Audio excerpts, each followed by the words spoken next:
जय श्री कृष्णा। आज अध्याय 7 का भाग 24 प्रारंभ होने जा रहा है। भक्तजनों, आज अध्याय 7 समापन की ओर अग्रसर है।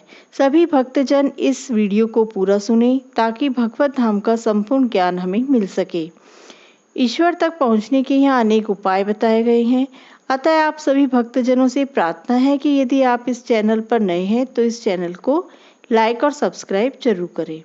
अब मैं आपको बताती हूँ कि भगवत धाम तक पहुँचने का रास्ता हमें इस अध्याय में कृष्ण द्वारा कौन सा बताया गया है। श्री कृष्ण कहते हैं कि अल्प बुद्धि वाले व्यक्ति देवताओं की पूजा करते हैं और उन्हें प्राप्त होने वाले फल सीमित तथा क्षणिक है। देवताओं की पूजा करने वाले देवलोक को जाते हैं, किंतु मेरे भक्त अंततः मेरे परम धाम को प्राप्त होते हैं। श्री कृष्ण आगे कहते हैं कि बुद्धिहीन मनुष्य मुझको ठीक से न जानने के कारण सोचते हैं कि मैं अर्थात श्री कृष्ण पहले निराकार था और अब मैंने इस स्वरूप को धारण किया है। वे अपने अल्प ज्ञान के कारण मेरी अविनाशी तथा सर्वोच्च प्रकृति को नहीं जान पाते। भगवान कृष्ण अपने साकार रूप में यहाँ पर अर्जुन से बातें कर रहे हैं, किंतु तब भी निर्विशेषवादी अपने अज्ञान के कारण तर्क करते रहते हैं कि परमेश्वर का अंततः कोई स्वरूप नहीं होता। श्री कृष्ण कहते हैं कि मूर्खों और अल्पज्ञों के लिए कभी भी मैं प्रकट नहीं हूँ। उनके लिए तो मैं अपनी अंतरंगो शक्ति द्वारा आच्छादित रहता हूँ। अतः वे ये नहीं जान पाते कि मैं अजन्मा और अविनाशी हूँ। यहाँ यह तर्क दिया जा सकता है कि जब कृष्ण इस धरती या पृथ्वी पर विद्यमान थे और सबों के लिए दृश्य थे, तो अब वे सबके समक्ष क्यों नहीं प्रकट होते, किंतु वास्तव में वे हर एक के समक्ष प्रकट नहीं थे। जब कृष्ण विद्यमान थे तो उन्हें भगवान रूप में समझने वाले व्यक्ति थोड़े ही थे। जब कुरु सभा में शिशुपाल ने कृष्ण के सभा अध्यक्ष चुने जाने का विरोध किया तो भीष्म ने कृष्ण के नाम का समर्थन किया और उन्हें परमेश्वर घोषित किया। इसी प्रकार पांडव तथा कुछ अन्य लोग उन्हें परमेश्वर के रूप में जानते थे, किंतु सभी ऐसे नहीं थे।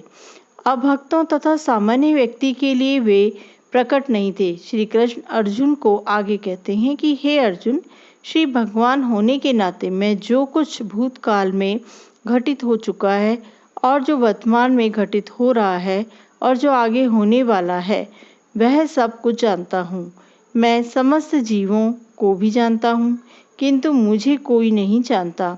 जिन मनुष्यों ने पूर्व जन्म में तथा इस जन्म में पुण्य कर्म किए और जिनके पाप कर्मों का पूर्णतः उच्छेदन हो चुका है, वे मोह के द्वंद्वों से मुक्त हो जाते हैं और वे संकल्प पूर्वक मेरी सेवा में तत्पर होते हैं।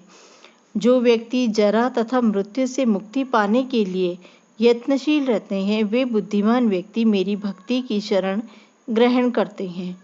वे वास्तव में ब्रह्म हैं, क्योंकि वे दिव्य कर्मों के विषय में पूरी तरह से जानते हैं।